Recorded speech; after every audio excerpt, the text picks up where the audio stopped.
Welcome back to Hi Guys, it's your boy BDR, and I'm back with another WWE video. Now today's video is going to be a bit special.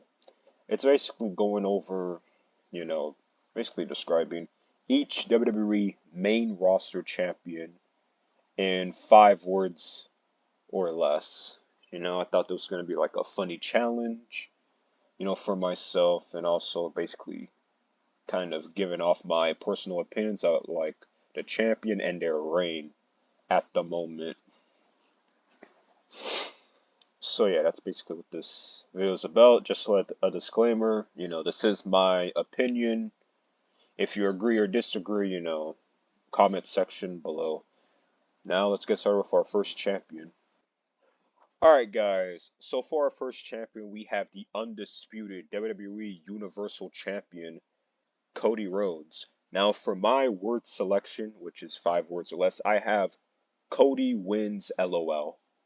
Because that's low-key what his title reign is. It's just the same way for like about 2 decades with Cena, where it was like Cena wins LOL. We're seeing the same thing with Cody in like a modern way, because it's just like he isn't losing his title until Mania.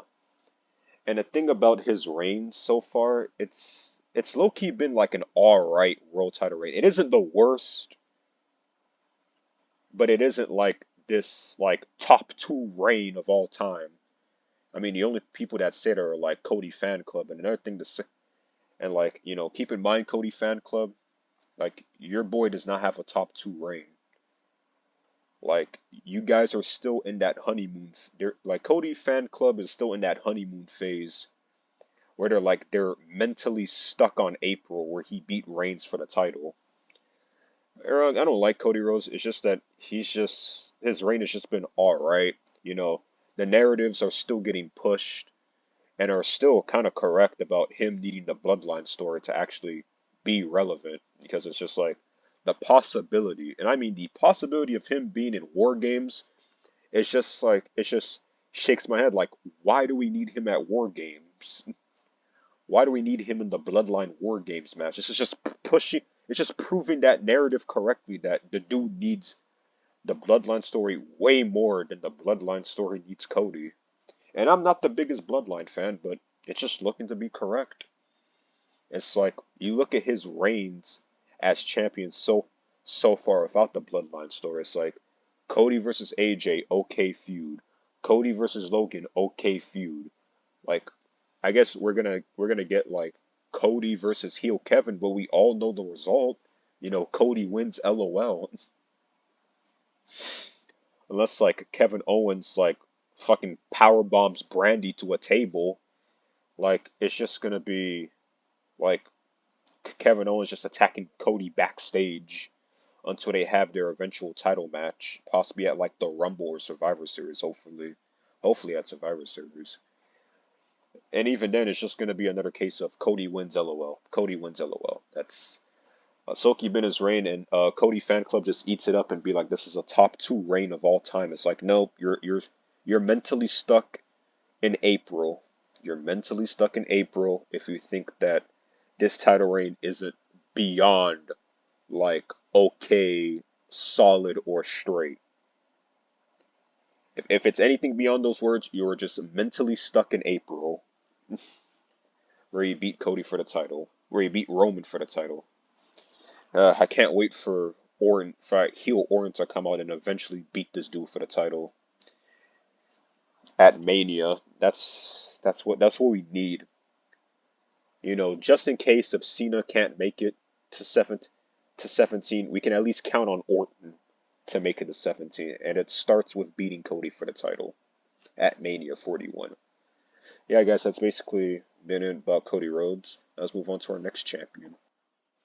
Alright, guys, now for our secondary world champion, the Ring General Gunther. Now, what I have for him is solid reign so far. Because that's low-key what he's had, a solid reign.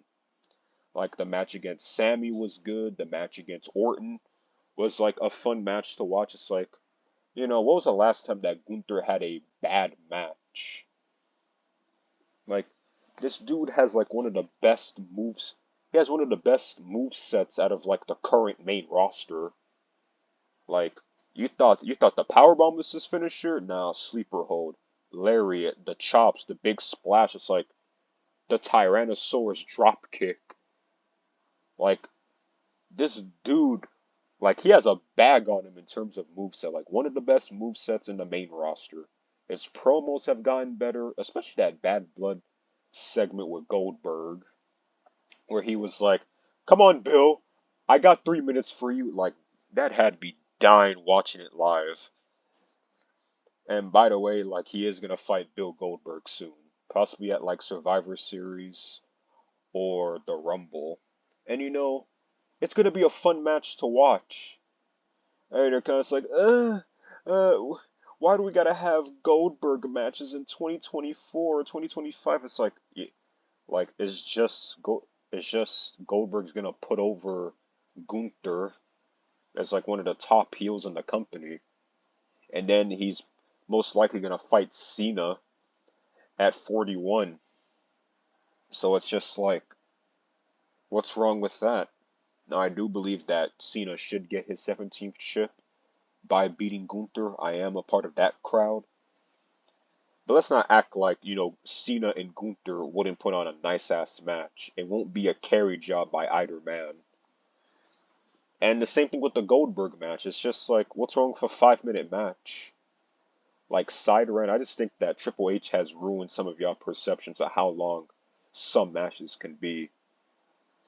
Like, not every match needs to be 30 minutes. There's nothing wrong with him and Goldberg going at it for 5 minutes. And then, you end the match like that. Overall, Gunther has had, like, a solid reign, and I hope it continues that way. And, I enjoy watching him weekly. Now let's move on to the next champion.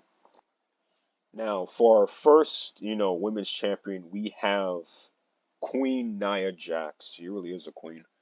Now, what I have for her is most improved rehire. Because I remember way back last year when Nia Jax was rehired into WWE and people were like, as the wrestling community loves to overreact for no reason. People, oh no, Nia's back to terrorize the division. Oh no, she's gonna break everyone's noses. Fuck, she's gonna have shoot fights. Oh no, Nia's back. Hide the women's division. Oh no, she's gonna put everyone on the shelf. Like, shut up, bruh. Like, let that incident from Fort. That incident was way back in the Trump administration. Like, let it go. You act like Nia broke Kyrie's nose on purpose. If she did break it on purpose, then yeah, you could obviously condemn Nia. But I'm pretty sure it was like accident and whatnot. And since then, first of all, move set change. She slimmed down. Like her promos. I mean, she's a good promo. And she's had like a dominant return. Barely, she's had a dominant return, dominated Queen in the Ring, dominated Bayley to win the championship. She has a pretty good reign right now. The story with her and Tiffany, it's a good story.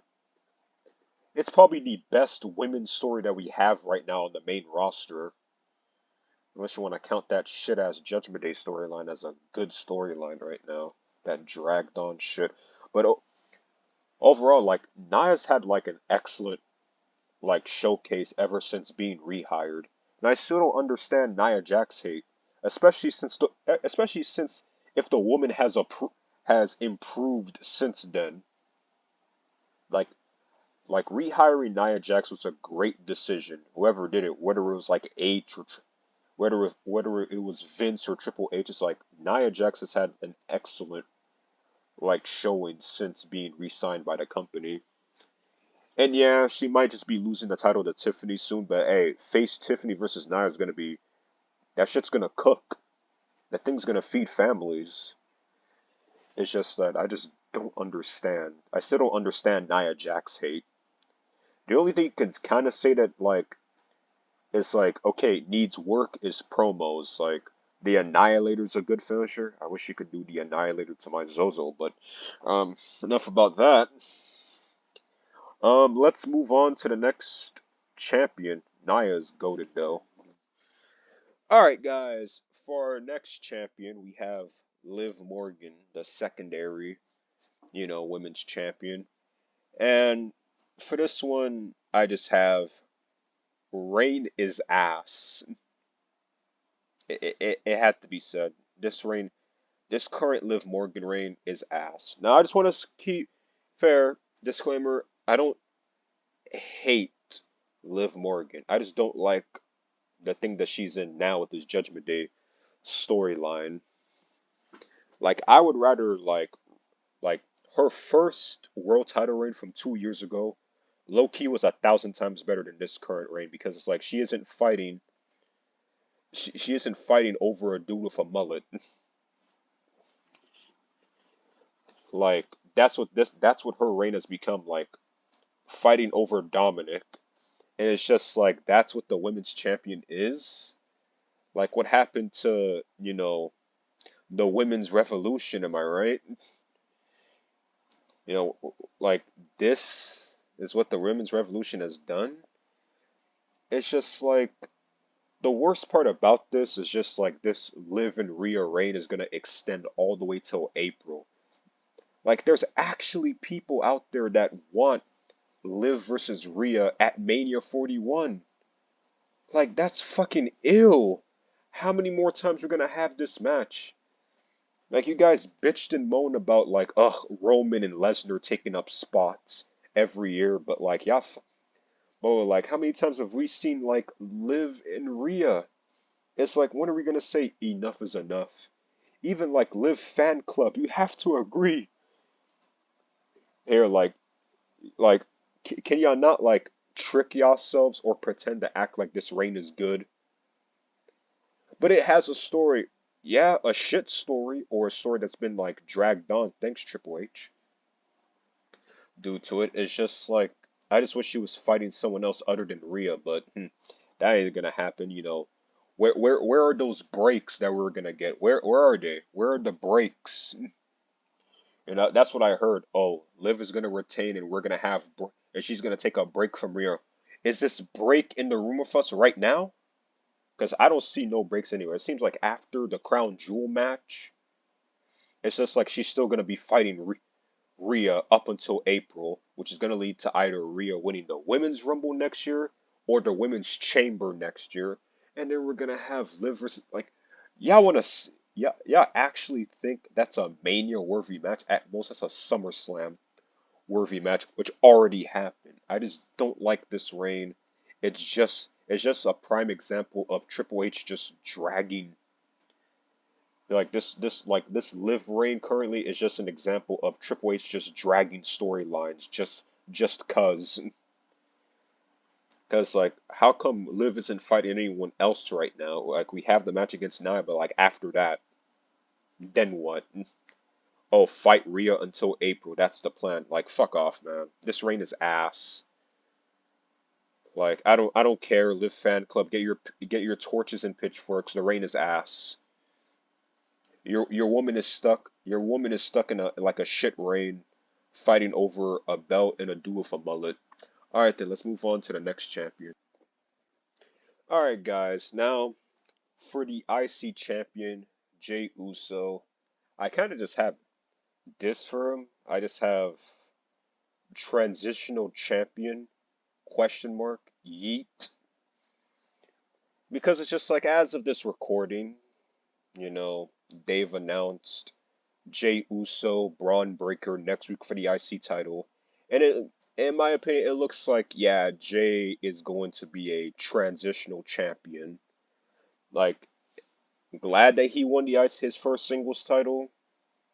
One of just being like just a tag team wrestler. But it just looks like Bloodline is coming. It's gonna cost Jey the IC title. And that's gonna like force Jey to be back in the Bloodline story. That's kind of how it's going right now. Cause it really just looks like most likely Braun is gonna win back the IC title. Overall, I was hyped when Jey Uso won it, the move set, he could have a better move set. Promos are good, crowd reactions good. It's just that yeah, I was actually quite hyped when I heard that he won the IC title and, repaint, gave it a new fresh coat. The globe is now blue. You know, that's something that like most people were asking for, for the globe to be blue instead of black. And it finally happened. But yeah, it really does look like he's going to be a transitional champion and then go back into the bloodline story. As you know, Jimmy Uso, spoilers, and blah blah. Jimmy Uso tried talking to him, and Jay was just like, "Nope." Mm-mm. I mean, I don't blame Jay. I mean, fucking all that mental pain for 4 years. Like I would spit in his direction. No pun intended.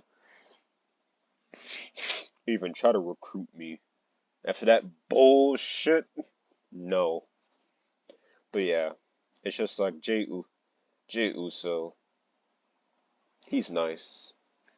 He's nice. I can't wait for the Bloodline reunion so they could like beat the Tongans for the tag titles, and then another team could beat them. Overall, Jay Uso, even though he's about to have a short IC title reign, you know, could be wrong about this, but he's nice. He's nice in the ring. The most over guy in the company. Probably like top one or top two merch seller. Now let's move on to the next champion. Alright guys, now for our next champion we have the US champion LA Knight. Yeah! For him I have entertaining as fuck. That's what he is. One of the best promos currently on the main roster. Good move set. It's just like I like the angle that he has, or the story right now between him, Melo, and Andrade. Hopefully that leads to a triple. That's eventually going to lead to the triple threat match, possibly at Crown Jewel or Survivor Series. Ever since winning the title, he got his big moment by beating Logan Paul at SummerSlam for the title, and ever since then he's had a pretty good reign. Really showing off like, yeah, this is the United States Championship, a good mid-card title. Like, and I just like the weekly segments between Andrade, Melo, and LA Knight. And when we do get that triple threat match, like that may just be one of the best matches this year. I may be jinxing it, but I don't care. Like LA Knight has had like I said, a pretty good reign. I see literally little to no problems. I understand like people may complain about, a finisher like that for a guy his size maybe, but for a kind of grow, in my opinion, it's grown on me and whatnot. But overall, LA Knight is a good champion, an example of a good champion on the main roster. Now let's move on to the next champion. Alright, so now for our other tag team champions, we have the Bloodline. What I have here is Tongans and Samoans are funny. It's like the Bloodline never ceases to make me laugh. It's like Tama Tonga, one of the funniest wrestlers like I've ever experienced. Like Tonga Loa is just memed into oblivion. Like Jacob Fatu is like probably one of the best wrestlers that they have in the company right now. And Solo is Solo. That's kind of it. Solo is Solo. And they're just completely fine. Like, look at this picture. Ah! What's so titles? But other than that, I enjoy the Bloodline. I enjoy the Bloodline wrestle. The only problem with the Bloodline is just that no one is beating them for those titles unless we see an Usos reunion. That's kind of like the only problem that I have right now. We don't know when that's gonna happen. Possibly, like all the way till April.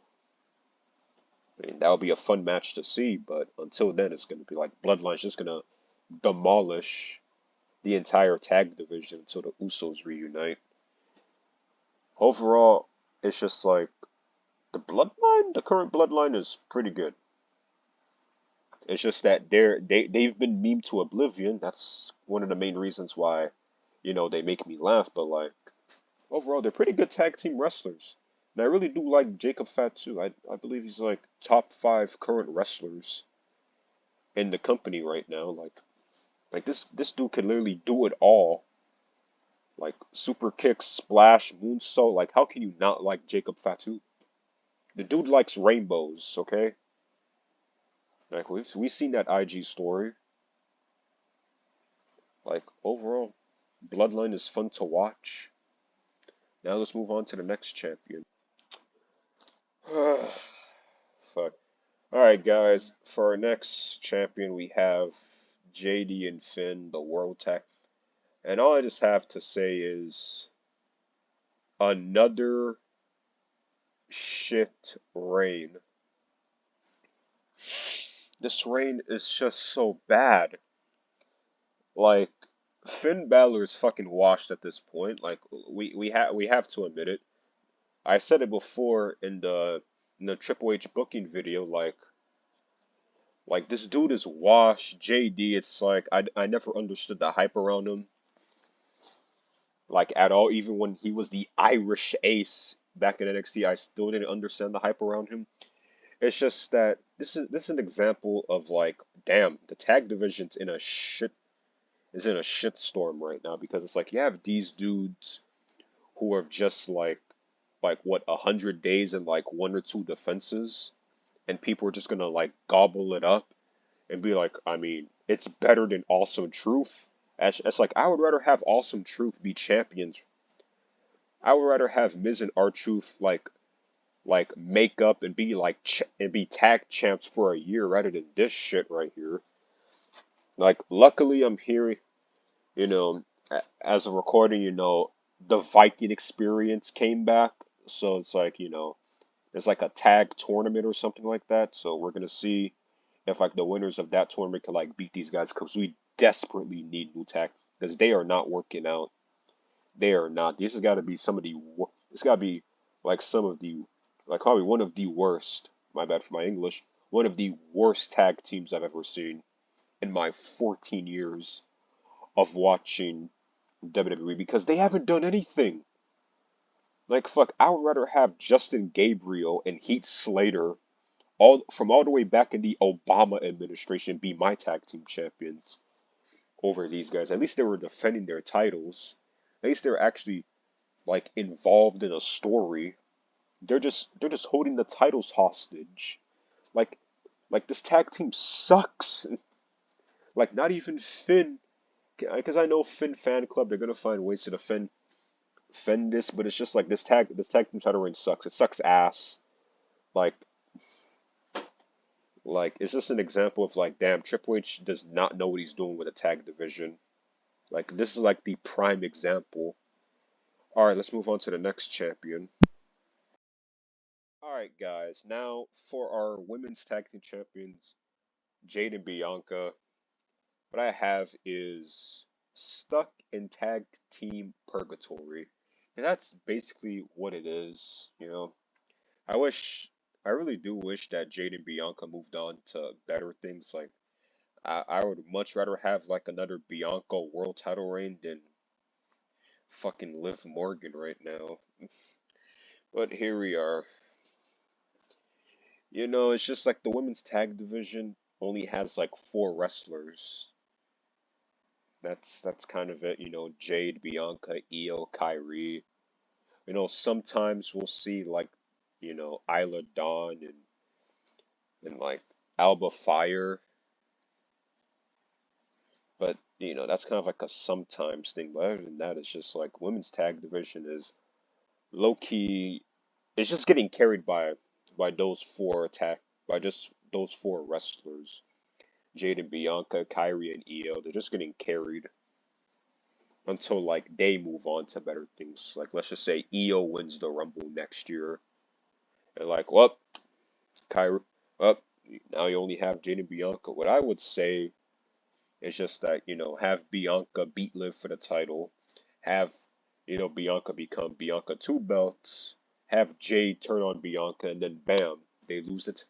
They lose the tag belts, and then at Mania 41, Bianca Jade Women's Championship, and Liv and Rhea Fan Club can have that, that overplayed shit match at Mania 41. Everyone wins. But no, I don't think we're gonna have that. Triple H, whatnot, drag on stories. I just want them in bigger and better things than just being a tag division, because they're just stuck in a nothing division right now. Like, hopefully next year we get to see Jade and Bianca with like some women's world titles, or at least, you know, we could at least have Jade versus Bianca at Mania 41. Hopefully. Oh damn, I would love to lick those eyes, guys. All I'm right, out, guys, man. Y'all niggas let's tripping. move on to now for our last champion. We have the GOAT, the one of one, arguably the best WWE wrestler of all time. We have the GOAT, The Rock, the People's Champion. You know, the People's Championship, any other title currently in WWE. That is straight up facts. We all know it. And for The Rock, I have 10 out of 10. You really cannot go wrong with The Rock. Like, I hear people be like, oh, Cody and Seth and Roman were the MVPs of Mania 40. No, for Seth, he was the workhorse of Mania 40, being involved in both nights.